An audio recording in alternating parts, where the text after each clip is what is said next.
que je partage pleinement cette problématique du temps long. Par contre, je pense qu'il y a différentes façons de l'aborder, le temps long.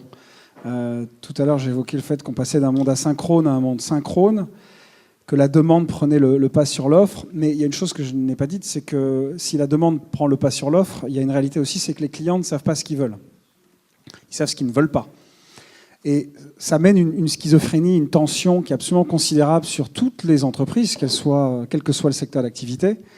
Et que cette accélération du temps, elle vient de cette pression terrible que, sur le coup, notre écosystème fiscal, financier, juridique, social n'a pas, ou ne l'a qu'indirectement.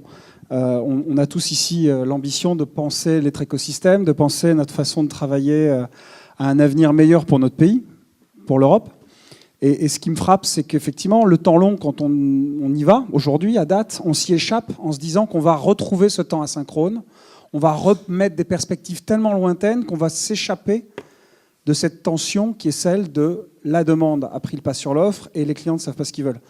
Alors que probablement, on devrait se reposer une question de fond, et ce n'est pas des questions nouvelles pour nous en France, sur le rôle de l'État, sur la façon de probablement enseigner l'économie. Et finalement, pour revenir à ce que vous disiez en parlant des territoires et des chambres de commerce, sur ce qu'est un écosystème, de se placer véritablement dans le monde. Pour moi, être français, c'est avoir un appétit d'universalisme, de valeur, une envie du monde et une ouverture sur le monde, et en même temps une confiance en soi qu'on n'a plus.